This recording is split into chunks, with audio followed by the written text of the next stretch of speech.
Mis amados hermanos, bienvenidos. Dios les bendiga rica y abundantemente en esta hermosa mañana. Saludamos a todos los hermanos y amigos que nos ven a través de los medios de comunicación, a través de las redes sociales. Hoy es un día significativo para el mundo, pero para el pueblo cristiano todos los días son importantes, porque recordamos el sacrificio de nuestro Señor Jesucristo allí en la cruz del Calvario, y lo recordamos no con tristeza, no con pena, no con pesar. Lo recordamos con alegría, porque a través de ese sacrificio hermoso es que usted y yo podemos ser llamados hijos del Dios Altísimo. Queremos comenzar en esta mañana, puesto en pie. Vamos a orar para iniciar nuestro culto. Señor, delante de tu presencia estamos en esta hermosa mañana. Te adoramos, te exaltamos y bendecimos tu nombre, porque solamente tú mereces toda la gloria, todo el honor de tu pueblo. Señor, tú eres Dios eternamente y para siempre. Y cada uno de nosotros nos hemos propuesto adorarte una vez más a ti, como único Dios, como suficiente Salvador. Te pedimos que tú bendigas a cada uno de los hermanos que nos ven y nos escuchan a través de las redes sociales, y a los hermanos y amigos que están en esta mañana presentes en este lugar. Que tu gloria sea exaltada, y que cada segundo de nuestra existencia nosotros la podamos vivir para ti. Bendito tú eres, hoy y siempre, y por toda la eternidad. Amén. Amén. Hermano, el momento más horrible de la historia fue el momento más maravilloso de la historia. Y yo quiero que por breves minutos nosotros consideremos la cruz. Que vayamos un momentito al drama del Calvario y que nos hagamos las siguientes preguntas. ¿Podría haber algo más terrible que este suceso? ¿Podría haber una injusticia más grande que la que se cometió con nuestro Señor? ¿Podría ser algo más doloroso que el Calvario, que el sufrimiento y el dolor de nuestro Señor Jesucristo? ¿Podría haber un sufrimiento mayor que este evento? Porque el único hombre que ha vivido una vida perfecta en todos los sentidos, quien además entregó su vida en sacrificio por muchos, fue asesinado públicamente de forma cruel y despiadada. Sí, mi hermano, esto ocurrió. Y si lo hicieron con nuestro Salvador, les pregunto, ¿queda alguna esperanza para este mundo? Y la respuesta que yo tengo para ustedes en esta mañana, basado y fundamentado en la Escritura, es que hay esperanza. La cruz no fue el fin de la historia. Dentro del plan justo y sabio de Dios, ese momento desastroso y oscuro fue usado por Dios para redimir todo el desastre y la oscuridad que el pecado trajo al mundo. Ese momento de muerte fue al mismo tiempo un momento de vida. Fue el momento que introdujo la esperanza eterna, la maravillosa gracia de Dios a través de su Hijo amado Jesucristo. Ese momento de sufrimiento extremo garantiza que el sufrimiento un día será aniquilado de una vez por todas. Ese momento de tristeza le dio la bienvenida al gozo eterno que usted y yo vamos a tener en la presencia del Señor. La captura y la muerte de Cristo compraron nuestra vida y nuestra libertad. La peor cosa que pudo haber sucedido fue, al mismo tiempo, la mejor cosa que pudo haber sucedido. Solo Dios es capaz de hacer algo así. Porque Dios toma los desastres de nuestra vida y los transforma en instrumentos de redención. Dios toma tus fracasos y toma mi fracaso y los convierte en herramientas de gracia. Él utiliza la muerte de un mundo caído para motivarte a ti y a mí a buscar la vida que solamente se encuentra en Él. Oiga, mi hermano, las situaciones más difíciles y amargas de nuestra vida se transforman en dulces momentos de gracia en las manos amorosas y tiernas de nuestro Señor. Pablo nos dice en Gálatas capítulo 2, versículo 20, con Cristo estoy juntamente crucificado y ya no vivo yo, mas vive Cristo en mí. Y lo que ahora vivo en la carne, lo vivo en la fe del Hijo de Dios, el cual me amó y se entregó a sí mismo. Porque de tal manera me amó que su vida no escatimó. Hasta el final, Él se entregó y la muerte fue porque Él me amó. Cantemos ese himno, de tal manera me amó.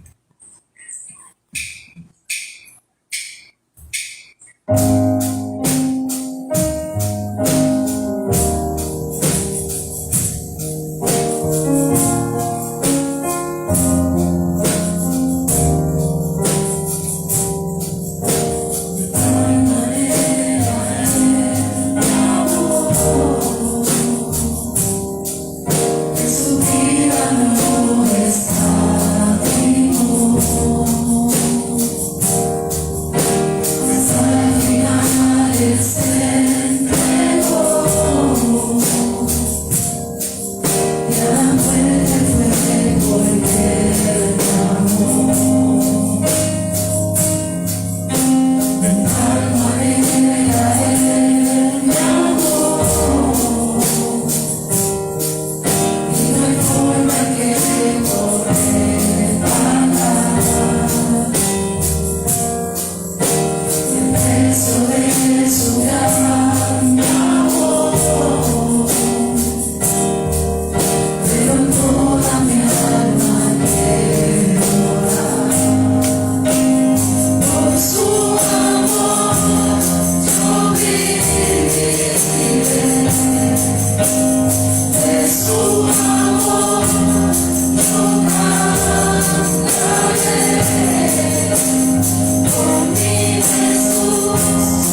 Por su amor yo viviré y de su amor yo cantaré. Lo que hace la diferencia es la próxima oración. Con mi Jesús caminaré porque Él me amó. Eso me hace pensar en la década del 80, cuando estaba en todo su apogeo. Una de las enfermedades más terribles que ha azotado a la humanidad, el HIV, el SIDA. Y el primer médico que murió contagiado con esta enfermedad en el Reino Unido fue un joven cristiano que había contraído el virus mientras investigaba en África. En sus últimos días, su capacidad para comunicarse comenzó a fallar terriblemente. Luchaba con gran dificultad para expresarle sus pensamientos a su esposa. Y en una ocasión, el joven médico balbuceaba, pero su esposa sencillamente no lograba entender. El joven tomó una libreta y lápiz, y con una mano temblorosa, lo único que pudo escribir fue la letra J. Su esposa recorrió mentalmente el diccionario en su mente, buscando alguna palabra que empezara con J, pero para ella ninguna era adecuada. Entonces, ella le preguntó a su esposo, Jesús. Ese era el nombre. Jesús estaba con ellos en medio del dolor y el sufrimiento. Y eso era lo único que ellos tenían que saber. Que Jesucristo basta, mi hermano. No importa qué tan oscuro se vuelva nuestro guía. No importa qué tan severa sea nuestra angustia.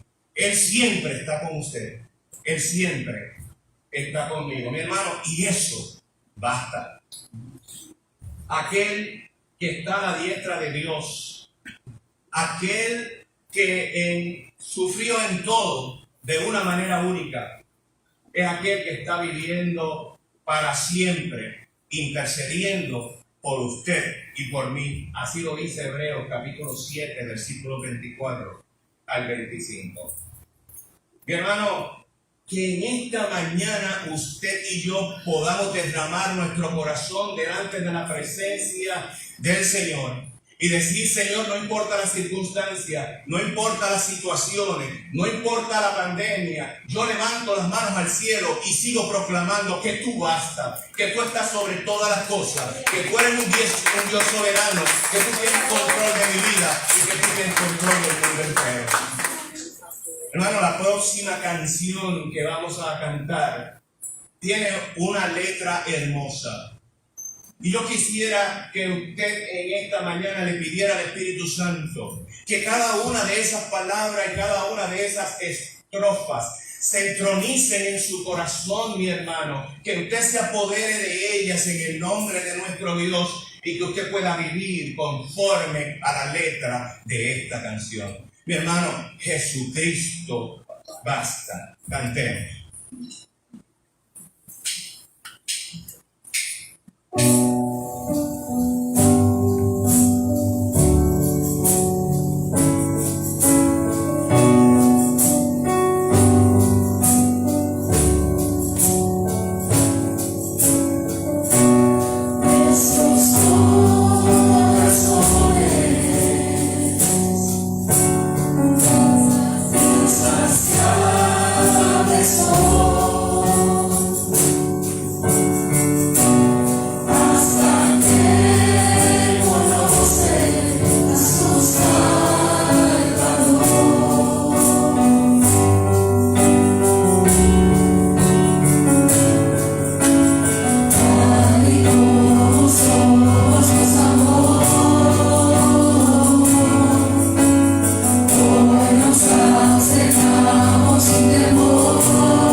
Ese último verso nos recuerda que hay un futuro con nuestro Señor, porque Él es fiel y esa esperanza que Él nos ha dado en su fidelidad será cumplida.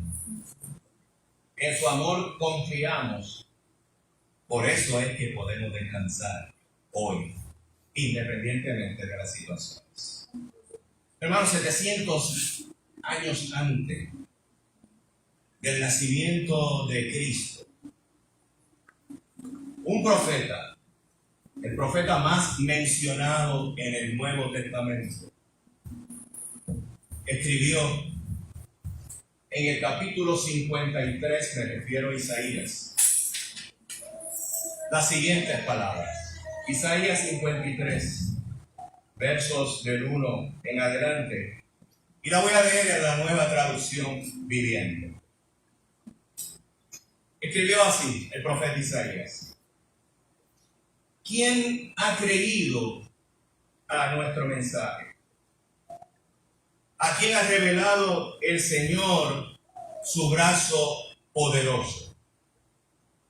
Mi siervo creció en la presencia del Señor como un tierno brote verde, como raíz en tierra seca.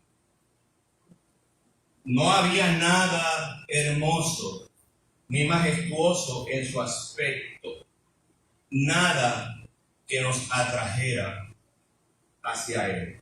Quiero que usted recuerde la crucifixión, el rostro de nuestro Señor Jesucristo. Su cuerpo fue inmolado, fue despreciado y rechazado, hombre de dolores, conocedor del dolor más profundo. Triste, nosotros le dimos la espalda y desviamos la mirada. Él fue despreciado y a nosotros no nos importó. Sin embargo, fueron nuestras debilidades las que Él cargó allí en la cruz. Fueron nuestros dolores los que lo agobiaron. Y pensamos que sus dificultades eran un castigo de Dios, un castigo por sus propios pecados. Pero Él fue traspasado por nuestras rebeliones y aplastado por nuestros pecados. Fue golpeado para que nosotros estuviéramos en paz. Fue azotado para que pudiéramos ser sanados. Todos nosotros nos hemos extraviado como ovejas. Hemos dejado los caminos de Dios para seguir los nuestros. Qué significativo es esa oración. Todos nosotros nos hemos extraviado como ovejas. Hemos dejado los caminos de Dios para seguir los nuestros. Sin embargo, el Señor puso sobre Él, sobre Cristo, los pecados de todos nosotros. Fue oprimido y tratado con crueldad. Sin embargo, no dijo ni una sola palabra. Como cordero fue llevado al matadero, y como oveja en silencio ante sus trasquiladores, no abrió su boca. Al ser condenado injustamente se lo llevaron. A nadie le importó que muriera sin descendientes, ni que le quitaran la vida a mitad del camino. Pero lo hirieron de muerte por la rebelión de mi pueblo, dice Jehová. Él no había hecho nada malo y jamás había engañado a nadie. Pero fue enterrado como un criminal. Fue puesto en la tumba de un hombre rico. Formaba parte del buen plan del Señor aplastarlo y causarle dolor. Sin embargo, cuando su vida sea entregada en ofrenda por el pecado, tendrá muchos descendientes, de los cuales nosotros somos parte de ellos.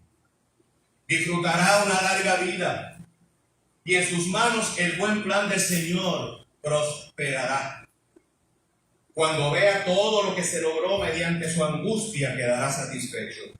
Y a causa de lo que sufrió, mi siervo justo hará posible que muchos sean contados con todos los justos, porque Él cargará con todos los pecados de ellos. Yo le rendiré los honores de un soldado victorioso, dice Jehová, porque se expuso a la muerte. Fue contado entre los rebeldes, cargó con los pecados de muchos e intercedió por los transgresores. Mi hermano, 700 años antes de la historia del Calvario, el profeta Isaías ya lo había dicho. Eso es lo grande de la palabra de Dios. 700 años después de este escrito, se cumplió al pie de la letra lo que Jehová le había revelado al profeta Isaías. Y casi 2000 años después, usted y yo estamos volviendo a recordar el drama de la cruz.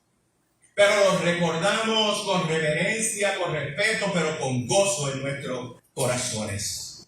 Porque a través de ese sacrificio es que usted y yo hemos sido llamados hijos del Dios Altísimo. E invitamos a los hermanos que nos ven y a los amigos que nos escuchan a través de los medios de comunicación a que reflexionen en este drama en este día. Pero lo importante de este drama es que nuestro Señor resucitó. Hermano, y quiero que en esta mañana, el último cántico, lleva por título Hermoso Nombre, y que veamos a qué nos referimos. Cantemos Hermoso Nombre.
Señor, recordar estas verdades de su palabra y unirnos como iglesia. Como bien decía nuestro hermano Gato, algo que nosotros no solo hacemos durante este día, sino que diariamente debemos, como veremos en la predicación de esta mañana, reflexionar y pensar en ese gran sacrificio del Señor por nosotros. Así que yo le invito, mi hermano, que mientras estemos estudiando el pasaje de esta mañana, usted medite en su corazón, usted piense en ese sacrificio, en ese drama de la cruz del cual hablábamos hace unos minutos. Medite. No tengamos en poco lo que ocurrió en la cruz. No nos acostumbremos simplemente a ver la cruz, sino que pensemos constantemente, mis hermanos, lo que ocurrió allí hace 2000 años atrás. Yo le invito a que usted vaya conmigo a 2 de Corintios, capítulo 5. Y aunque veremos el versículo 21 como nuestro texto principal en esta mañana, queremos ver todo su contexto desde el verso 14. Así que los invito a que puedan buscar este pasaje, 2 de Corintios, capítulo 5. Gracias, hermano. Versículo 14 al 21. Y cuando lo encuentren, se puede poner de pie para, en reverencia a la palabra del Señor, leerlo juntos. Nuestro tema para esta mañana, reflexión de Viernes Santo, el siguiente: un perfecto Salvador. Vemos en Cristo a un perfecto Salvador, a un Salvador completo. Dice la palabra del Señor en 2 de Corintios, capítulo 5, versículos 14 al 21, de la siguiente manera: porque el amor de Cristo nos constriñe, pensando esto, que si uno murió por todos, luego todos murieron, y por todos murió, para que los que viven ya no vivan para sí, sino para aquel que murió y resucitó por ellos. De manera que nosotros de aquí en adelante a nadie conocemos según la carne, y aun si a Cristo conocimos según la carne, ya no lo conocemos así. De modo que si alguno está en Cristo, nueva criatura es. Las cosas viejas pasaron, de aquí todas son hechas nuevas. Y todo esto proviene de Dios, quien nos reconcilió consigo mismo por Cristo y nos dio el ministerio de la reconciliación. Que Dios estaba en Cristo reconciliando consigo al mundo, no tomándoles en cuenta a los hombres sus pecados, y nos encargó a nosotros la palabra de la reconciliación. Así que somos embajadores en nombre de Cristo, como si Dios rogase por medio de nosotros. Os rogamos en nombre de Cristo, reconciliaos con Dios. Al que no conoció pecado, por nosotros lo hizo pecado, para que nosotros fuésemos hechos justicia de Dios en él. Padre, gracias por tu palabra. Gracias en esta hora, Señor, porque podemos venir delante de tu presencia por medio de Cristo. Gracias porque podemos adorar tu nombre, porque podemos reflexionar, meditar en esta mañana en ese gran sacrificio que cambió la historia, que cambió nuestra vida, Señor. Todo es diferente, nada es igual desde ese gran sacrificio en la cruz. Señor, gracias te doy en esta mañana por este tiempo, por estos hermanos, los que nos están viendo también en esta transmisión. Te pedimos que hables a nuestros corazones de acuerdo a tu voluntad, que por medio de tu Espíritu Santo podamos nosotros, Señor, ser edificados en esta mañana. Gracias, Jesús. En tu nombre te lo pedimos todo. Amén. Pero no, ciertamente la muerte de Cristo allá en la cruz hace 2000 años no fue una muerte más. Los romanos estaban acostumbrados a ejercer lo que es la crucifixión para los malhechores. De hecho, la crucifixión estaba destinada a los peores malhechores. Eran aquellos que verdaderamente eran rebeldes, eran grandes pecadores, aquellos que eran llevados a la cruz. Así que, teniendo eso en mente, que constantemente los romanos llevaban la ejecución de los peores criminales, tenemos que considerar la muerte de Cristo como un criminal. La muerte de Cristo como si Él fuera un pecador. Pero esa muerte fue diferente a todas las demás. Esa muerte no era igual. El mismo centurión que estuvo en un momento dado encargado de los soldados romanos, usted recuerda el evangelio, se dijo, no, este hombre es diferente. Esta muerte es diferente. Este verdaderamente es el Hijo de Dios. En eso es que nosotros queremos reflexionar, hermano, en esta mañana. En una ocasión, se le preguntó al autor y pastor Jerry Bridge que si él estuviera en una isla desierta y solamente se pudiera llevar un solo libro, ¿cuál él se llevaría? Y eso es una de las preguntas más difíciles que usted le puede hacer a un lector. De tantos libros, ¿cuál tú te llevarías si tuvieras que estar en una isla desierta? Y claro, Jerry Bridge dijo, pues yo me llevaría la Biblia. Si ese es el único libro que yo pudiera estar el resto de mi vida en una isla desierta, pues yo me llevo la Biblia. Pero entonces le hicieron la pregunta aún más específica. Y le dijeron, oye, pero si solamente te pudieras llevar un libro de la Biblia para estar el resto de tu vida en una isla desierta solo, ¿cuál te llevarías? Y él dijo, pues yo me llevaría el libro de Romanos y estaría el resto de mi vida meditando las verdades del libro de Romanos. Pero la persona que le preguntaba fue aún más específico y le dijo, oye, pero no te vamos a dar un libro, no te vamos a permitir siquiera un libro completo de la Biblia. Lo único que te permitiríamos es un solo verso. Imagínate, Jerry Bridge, que tú te dejamos en una isla desierta para el resto de tu vida y solamente te puedes llevar un solo verso en un papel.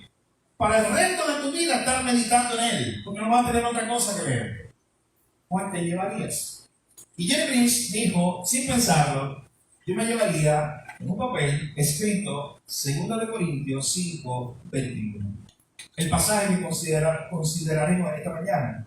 Al que no conoció pecado, por nosotros lo hizo pecado, para que fuésemos hechos justicia de Dios en él. En esta mañana, mis hermanos, nosotros veremos por qué este texto nos ayuda a conocer y meditar constantemente en el Evangelio. Jerry Bridge, yo cogía un texto como este, porque este texto me ayudaría a reflexionar constantemente sobre la realidad de la cruz, sobre la realidad de mi salvación. Y yo estaría el resto de mi vida pensando solamente en ese Cristo que fue sin pecado, pero que fue hecho pecado, que cargó con mi pecado. Y toda mi vida estaría meditando allá en ese pasaje.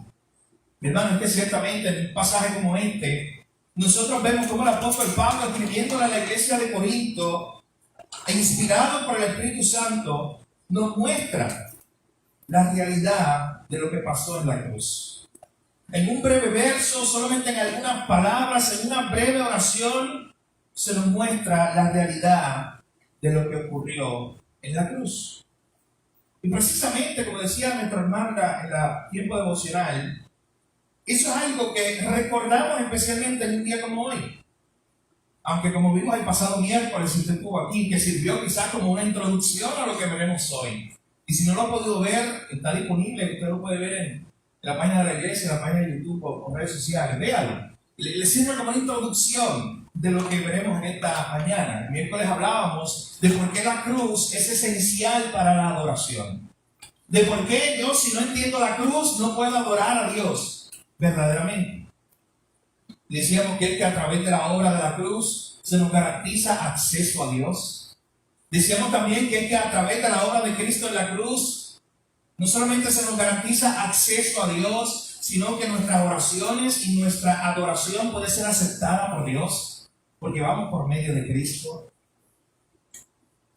Así que cuando nosotros meditamos verdades como esas, hermanos, tenemos que recordar lo que el autor y pastor C.J. Mahaney constantemente recordaba, incluso escribió un libro sobre ello, que el cristiano debe vivir una vida crucéntrica, que el cristiano debe vivir una vida centrada en la cruz.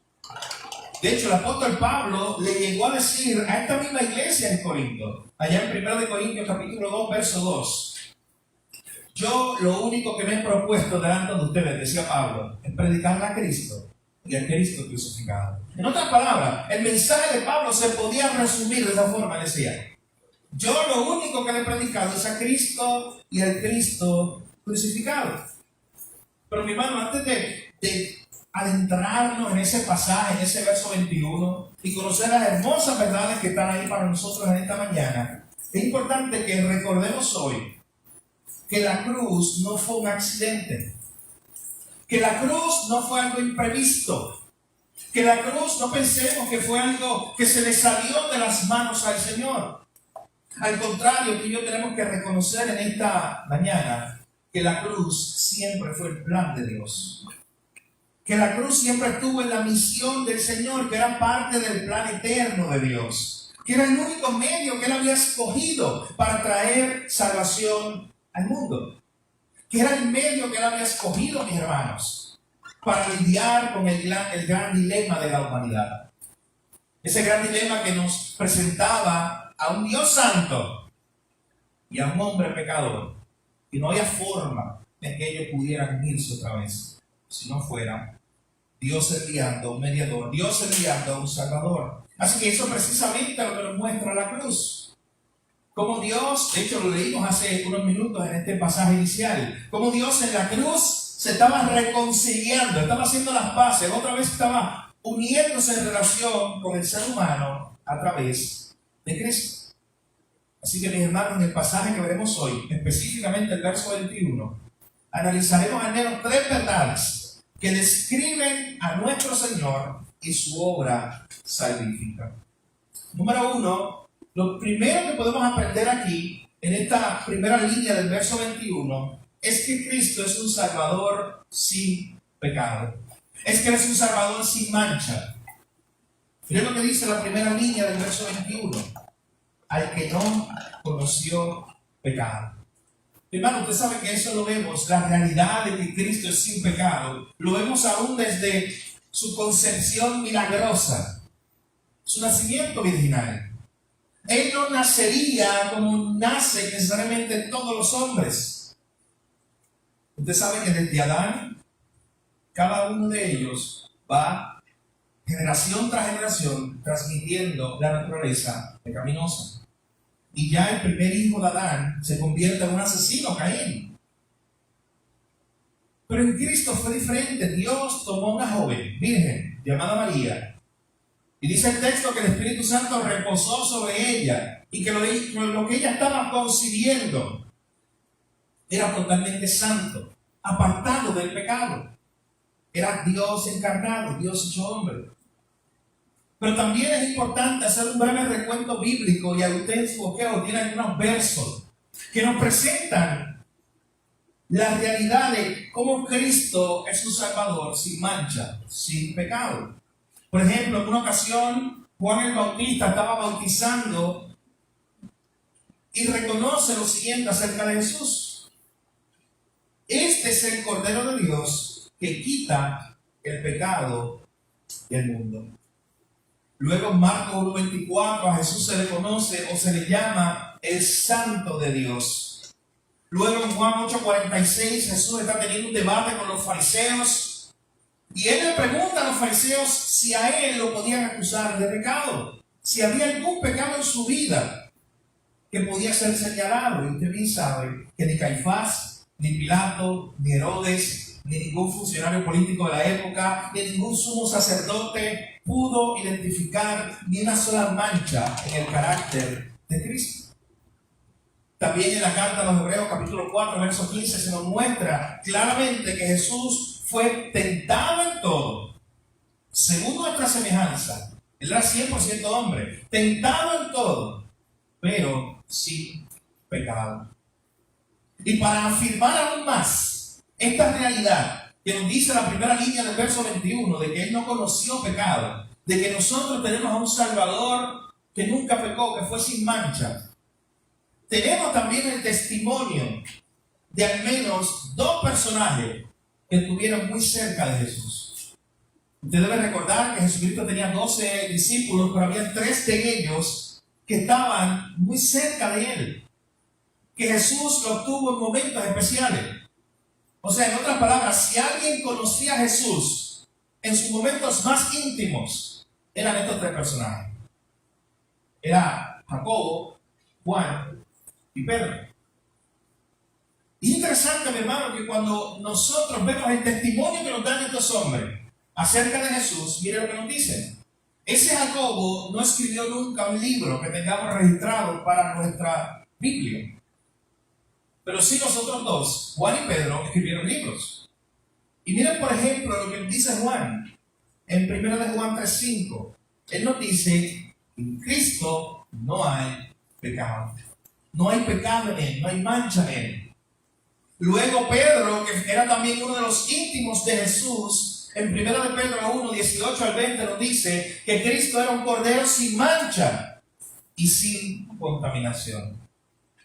Mi hermano, en otras palabras, si alguien pudiera identificar alguna mancha en Jesús, alguna falla en su carácter, eran estos tres personajes que siempre estaban con él.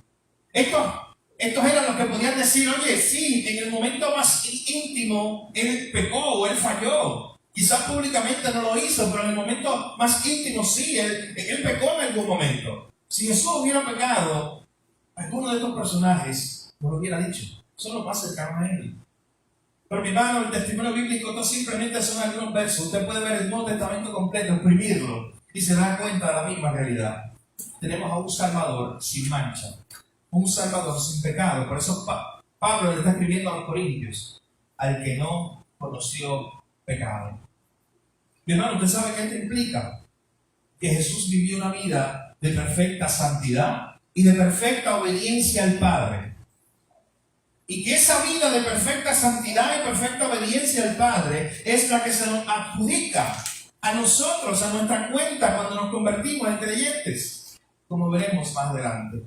Así que lo primero que tenemos que meditar y recordar en esta mañana de Viernes Santo es que el Salvador que murió por nosotros en la cruz no era como cualquier otro hombre.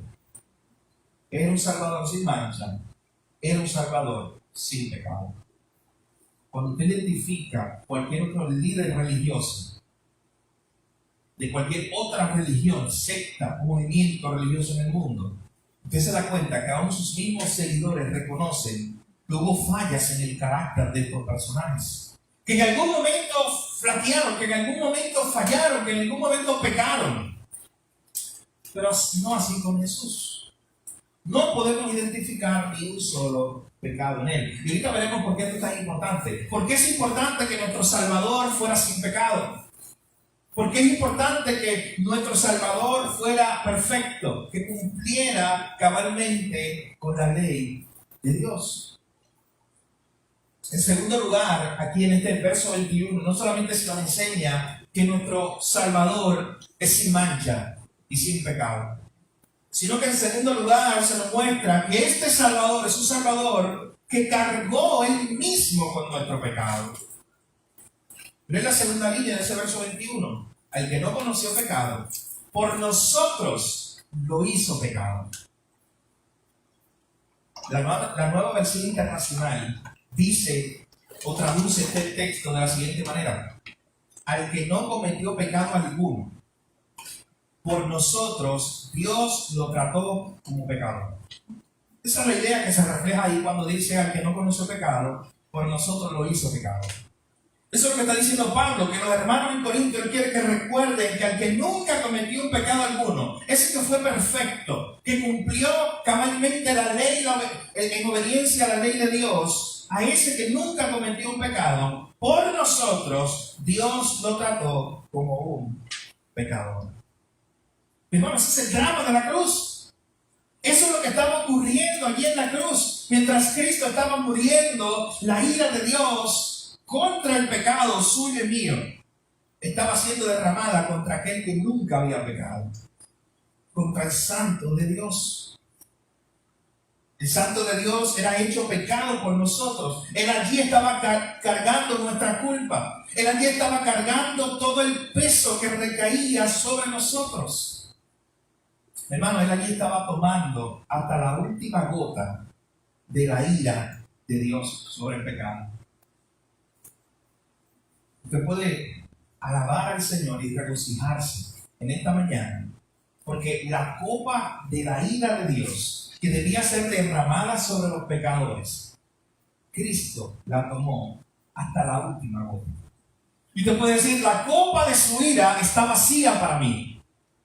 La copa de la ira de Dios está vacía para mí porque ya Cristo tomó hasta la última gota.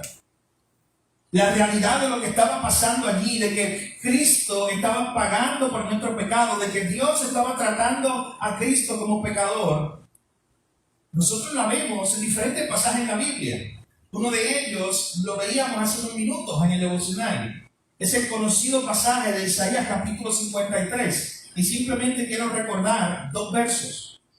Allá en Isaías capítulo 53, versículos 4 al 6.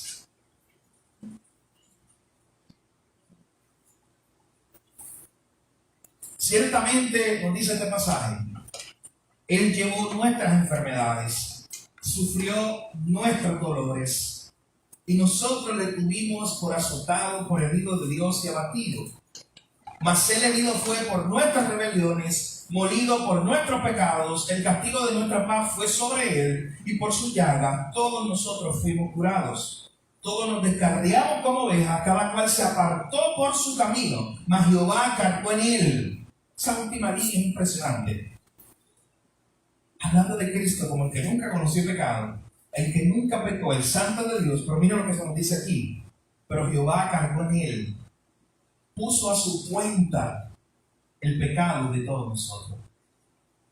Usted sabe que usted puede tomar una ilustración, incluso de una de las cartas de Pablo, sobre esta gran verdad. Usted recuerda al esclavo Onésimo. Pablo escribió su carta más corta, o una de sus cartas más cortas, que es Filemón, para hablar sobre la huida de un esclavo que se llamaba Onésimo. Onésimo en algún momento se había rebelado contra su amo, contra Filemón. Es probable que le había robado y se había ido bien lejos. De hecho, había ido tan lejos que había llegado a Roma, donde conocía a Pablo. Probablemente.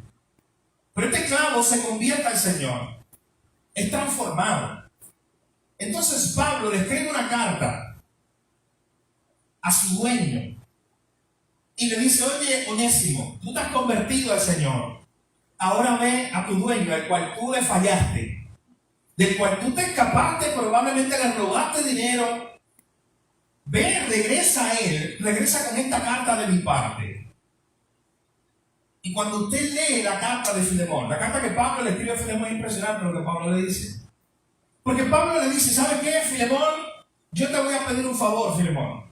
Tú eres mi hermano. Tú me has recibido en tu casa anteriormente. Paréntesis, es probable que la iglesia de Colosenses se reuniera en la casa de Filemón. Así que era un centro importante, la casa de Filemón.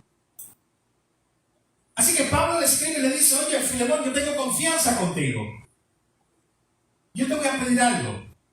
Recibe a Onésimo, este esclavo rebelde, como si fuera él.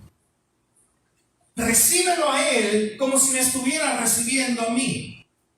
De hecho, hay aún una ilustración más impresionante que apunta a Cristo y lo que estamos poniendo en la cruz. Porque llega un momento donde Pablo le dice a Filemón, oye Filemón, y yo te quiero decir algo. Si Onésimo te debe algo, si él te debe dinero, si él ha hecho algo en contra tuya, Pablo le dice, ponlo a mi cuenta, yo te lo pagaré. Yo solamente, Filemón, quiero que tú lo recibas como si fuera yo. Y si algo él te falló, si algo él te debe, ponlo a mi cuenta, que yo te lo pagaré. Hombre, hermano, ¿usted sabe lo que estaba haciendo Pablo ahí? Él simplemente estaba reflejando con su vida la misericordia que él había recibido en la cruz. Porque eso fue lo mismo que tú y yo recibimos en la cruz. Es como si Cristo estuviera diciéndole al Padre, recibe a este pecador en mi nombre. Él pecó contra ti, Padre. Él tiene una deuda grande contigo. Pero hoy te pido que lo recibas en mi nombre. Toda su deuda yo la pagaré. Ponla a mi cuenta. Oh, mi hermano, eso es lo que estaba haciendo Cristo en la cruz. Cuando él estaba muriendo allí, a tu cuenta. Dice este texto, Jehová cargó en él el pecado de todos nosotros. Desde el verso 4 dice, eran nuestros dolores, eran nuestras enfermedades, eran nuestras rebeliones, nuestros pecados. Pero él los cargó. Él siendo santo, Él siendo un Salvador sin mancha. Por eso el gran reformador alemán Martín Lutero decía: todos somos Onésimo. Todos somos esos esclavos rebeldes que se han escapado, que se han vuelto en contra de Dios, de su Señor, de su amo. Pero ahora en nombre de Cristo podemos regresar a Dios, porque ya la cuenta ha sido pagada. Regresando a 2 Corintios 5:21, número 1, el que no conoció pecado, ese Salvador perfecto. Por nosotros allí en la cruz Dios lo hizo pecado. Allí Él estaba cargando el peso que recaía sobre nosotros. Allí Dios lo estaba tratando a Él como pecador. Esta también es la realidad que aparece en 1 de Pedro 3:18. Cuando se nos dice que allí en la cruz estaba muriendo el justo por los injustos. El justo, el que es sin mancha, el que es sin pecado, estaba muriendo por los pecadores. Mi hermano, Dios es un Dios justo, un Dios de justicia. Esto significa que todo lo que Dios hace, lo hace rectamente, lo hace con justicia. El pecado del hombre no podía simplemente ser pasado por alto. Eso negaría el atributo de Dios, de su justicia. Alguien tenía que pagar por el pecado.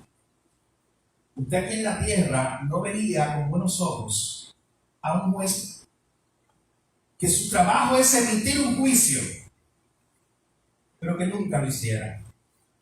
Que tuviera todo en la mano, toda la evidencia, pero que nunca emitiera un juicio. Ninguno de nosotros viera con buenos ojos a un juez de esa manera. De hecho, lo consideraríamos un juez injusto, que no atiende la causa para la cual fue llamado.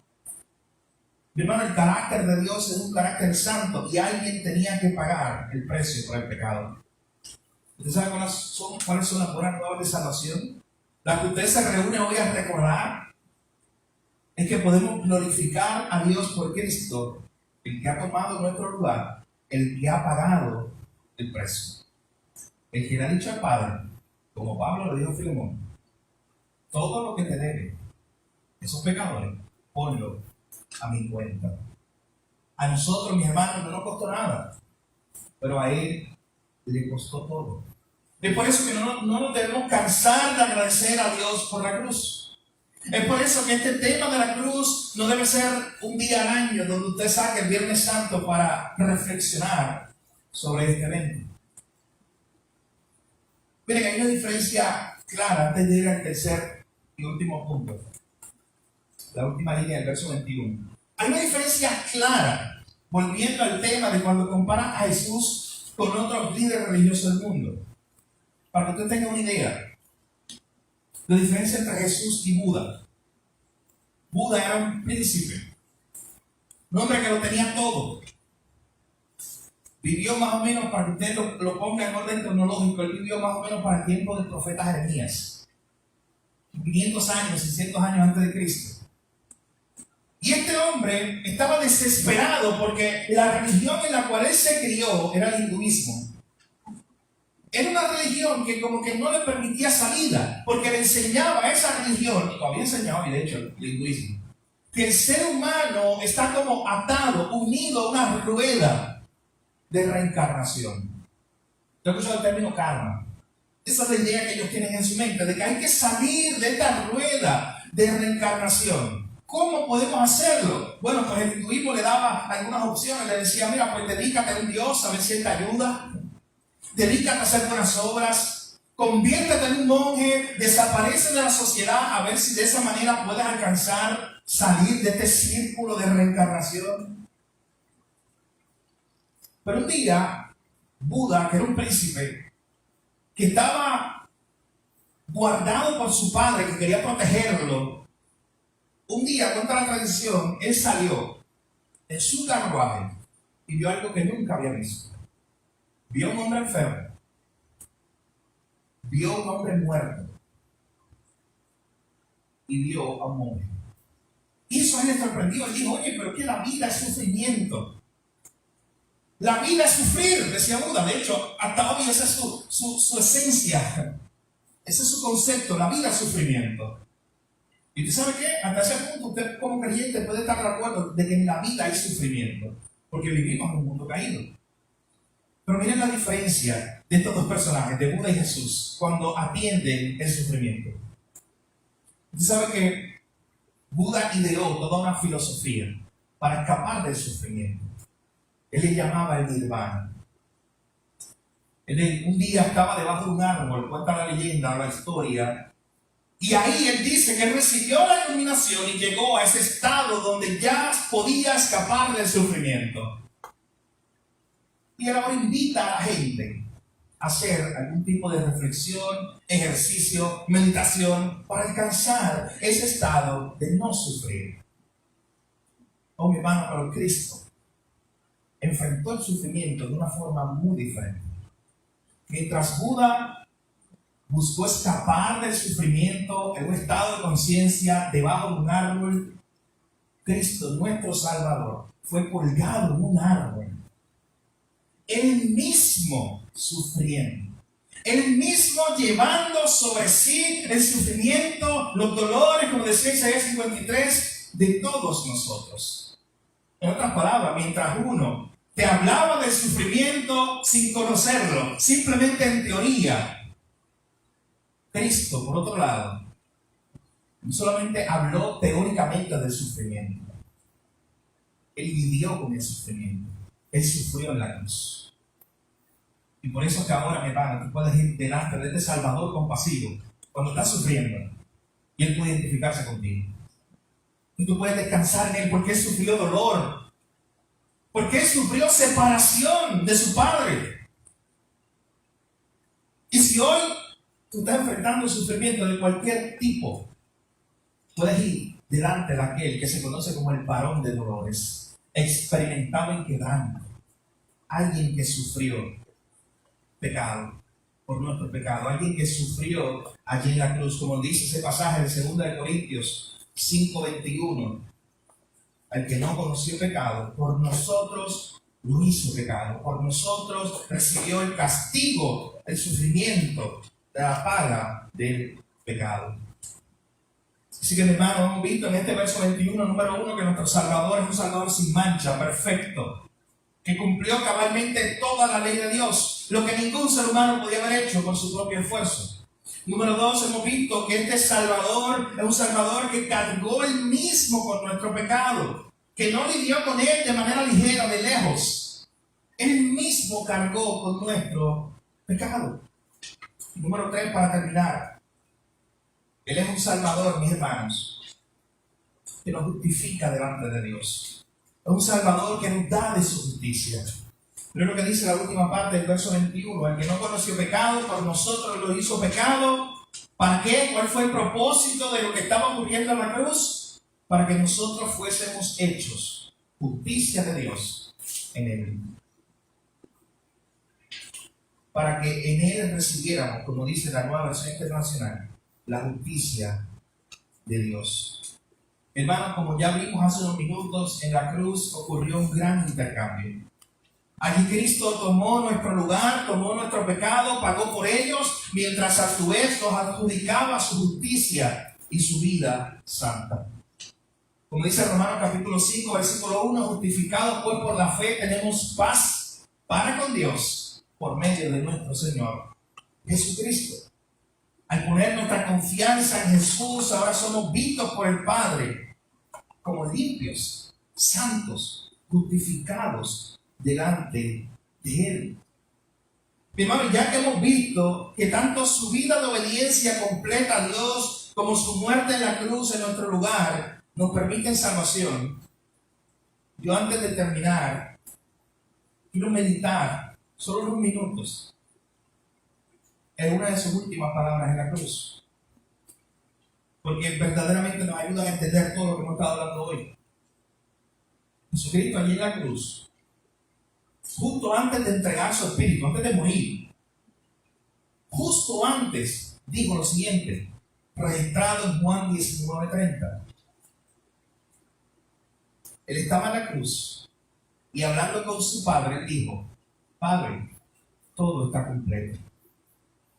Es la famosa línea, consumado es. Señor, ya he cumplido. Señor, ya he pagado el precio.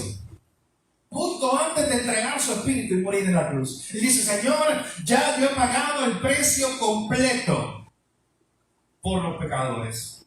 Ya yo he puesto mi vida en lugar de ellos.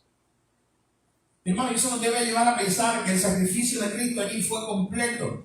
Que nuestro mediador cargó completamente con la culpa y el pecado que estaba en nuestro nombre. Él lo cargó allí en la cruz. Su obra, mis hermanos, estuvo completa. Y eso son buenas noticias. Porque ¿sabe qué implica eso? Que para usted ser salvo, usted no tiene que descansar en las cosas que usted hace, sino en la obra que hizo Cristo. En lo que hizo en la cruz. Porque esa obra fue completa. Aquí no se nos está diciendo simplemente que Cristo hizo la mitad para que usted haga la mitad. No, mi hermano. Aquí se nos está diciendo que el único que podía traernos salvación y volver a relacionarnos con un Dios santo era este que era sin pecado, perfecto. Él lo hizo, pagó el precio completo. Y ahora lo único que usted tiene que hacer es descansar en él.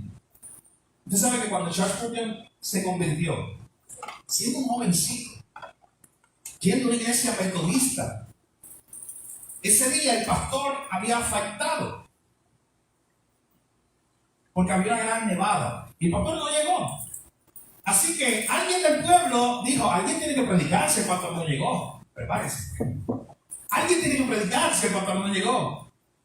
Así que predicó un hombre que no tenía mucha educación, que no se sentía muy preparado, pero alguien tenía que hacerlo, porque algunos hermanos llegaron a pesar de la nevada. Charles Spurgeon entra a esa iglesia y empieza a escuchar a este predicador, que está predicando de Isaías. Ese famoso pasaje cuando Jehová el Señor dice, mirad a mí todos los términos de la tierra y ser salvos.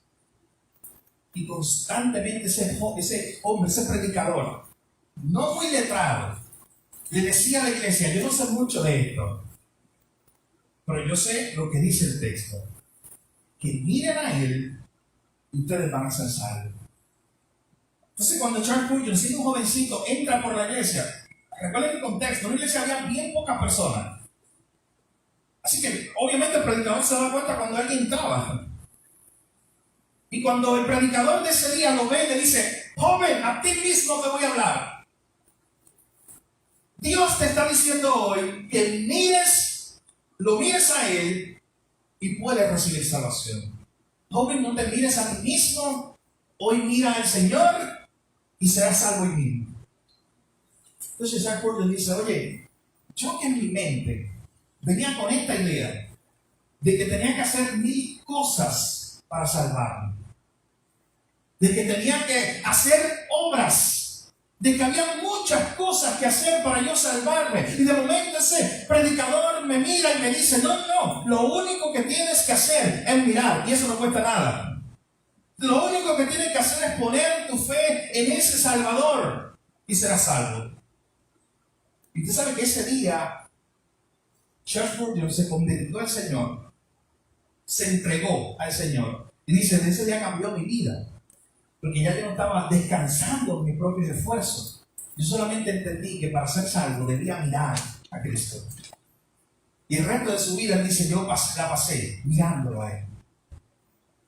Y Charles Spurgeon se convirtió en uno de los predicadores más importantes del mundo del siglo XIX. Pero su vida comenzó allí, con un predicador ni siquiera preparado. Ese día llegó, pero le recordó una gran verdad. Que decía, solo tienes que mirar. Hermano, el mensaje que tú tienes que llevarle hoy a tu familia cuando te reúnas o cuando hables con ellos de la forma que sea, es ese mismo. Es recordarle y decir, oye, mira a Jesús, deja de mirarte a ti mismo para salvarte porque en ti no encontrarás salvación. Deja de mirar el dinero, la fortuna, la fama para salvarte porque ahí no encontrarás salvación. Deja de mirar los placeres del mundo porque ahí no encontrarás salvación. Mira a Cristo hoy y serás salvo. Descansa en lo que hizo Cristo allí en la cruz y serás salvo. Así decía lo siguiente: nuestros pecados son imputados a Cristo y la justicia de Cristo es transferida a nosotros. Jesús no solo murió por nosotros, Él también vivió por nosotros. Por eso le decía ahorita que esa vida sin pecado que Él vivió durante todo su ministerio terrenal, de obediencia total a la ley de Dios, esa es la vida que se nos adjudica a nosotros. Porque tú tienes que preguntarte, oye, ¿por qué Jesús simplemente no vino para morir? ¿Nunca te has preguntado eso? ¿Por qué, si el plan era que Jesús muriera en la cruz, por qué Él no vino como un hombre ya? Se aparece como se aparecía en el Antiguo Testamento. Y se aparece y ya, y moría en la cruz. No, mi hermano. Uno, porque Él se tenía que identificar con aquellos con los cuales Él iba a morir. Con nosotros. Él tenía que ser un humano para ser nuestro representante delante de Dios. Pero también, mis hermanos, Él tenía que vivir una vida santa de obediencia a la ley de Dios, porque esa era la vida que Él ahora nos ofrece, esa santidad. Y ahora Él va al Padre y le dice, ¿sabe qué? Ya yo viví la vida que Él tenía que vivir, y yo morí la muerte que Él tenía que morir. Él no solamente murió nuestra muerte, lo que nosotros se supone que muriéramos en la cruz, Él también vivió la vida santa y perfecta que ninguno de nosotros podía vivir. Eso es lo que se llama justificación. Somos justos, hechos justos, no por nuestra fuerza, sino por Cristo. Mi hermano, recordemos hoy que lo que se rompió en el Edén fue restaurado en el Gólgota, allí en la cruz. Aquella relación que se rompió entre Dios y el hombre fue restaurada otra vez allí en el Gólgota. El pasaje que estudiamos en esta mañana está en un contexto. Nosotros solamente vimos el verso 21. Pero si ustedes recuerdan, ese pasaje venía diciendo una gran verdad. Pablo venía diciéndole a los corintios, allí en la cruz, Dios se estaba reconciliando consigo al mundo a través de Cristo. Y nos ha dado ahora a nosotros, decía Pablo, el ministerio de la reconciliación, para que vayamos al mundo y le digamos, reconcíliense con Dios a través de Cristo. ¿Sabe qué te implica? Dos principios importantes para la audiencia de hoy. Que si estás aquí o nos estás viendo a través de esta transmisión y aún no has sido reconciliado con Dios, aún te estás mirando a ti mismo, buscando salvación dentro de ti o en cualquier otro lugar, hoy es el día que tú puedes venir a Cristo, mirar la cruz, mirarlo a Él y descansar en Él como tu único mediador. Reconocer que el que no conoció pecado y que era santo, justo, perfecto, recibió el trato que reciben los pecadores. Recibió la paga, la muerte que se supone que recibieron los pecadores. Allí Dios lo estaba tratando como si Él fuera un pecador, derramando sobre Él su ira contra el pecado.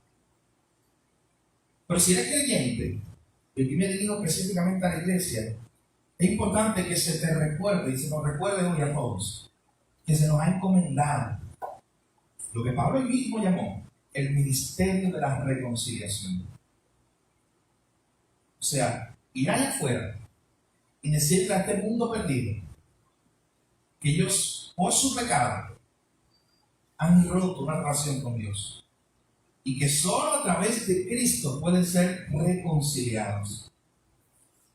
Es decirle a todo el mundo hoy, vean allí, como dijo Agustín de Hipona hace miles de años atrás, en una predicación, allí Cristo, allí Dios, perdón, en la cruz, estaba presentando su sermón de amor al mundo. En otras palabras, decía Agustín de Hipona, la cruz fue un púlpito. Y desde allí Dios estaba predicando su amor, su mensaje de amor al mundo. Y eso es lo que usted debe hacer en esta mañana. Salir, encontrarse con la persona que usted se encuentra en esta tarde y decirle, mira la cruz, mira el mensaje que Dios estaba predicando desde la cruz. De que solamente a través de este Salvador, que fue sin pecado, hoy tú puedes recibir salvación. Mi hermano, que nunca se nos olvide la obra de Cristo. Que no nos conformemos a una vez al año en meditar en una verdad como esta, sino que nuestra vida es una vida centrada en la obra de Jesús. Que nuestra vida es una vida de meditación, pensando constantemente en lo que hizo nuestro Señor en la cruz de Calvario. Padre, gracias, Señor. Gracias por tu palabra. Gracias porque en esta mañana nos permiten meditar en esta hermosa verdad. Que el que no conoció pecado recibió el castigo por el pecado, para que nosotros pudiéramos recibir tu justicia, Señor. Gracias por el gran intercambio de la cruz. Allí estabas tú muriendo por nosotros. Gracias porque tú pusiste a tu cuenta lo que eran nuestras rebeliones y nuestros pecados. Y allí tú, Dios, estabas cargando sobre tu Hijo todo el pecado nuestro, Señor. No hay un amor más grande que ese, lo que tú hiciste en la cruz. Señor, pero gracias también porque tú no solamente nos hablaste del sufrimiento, sino que tú viniste aquí a la tierra y sufriste por nosotros. Y hoy cualquiera de nosotros que esté sufriendo o enfrente al sufrimiento puede acercarte a ti porque tú eres un Salvador compasivo que ha experimentado el sufrimiento. Señor, ayúdanos a recordar hoy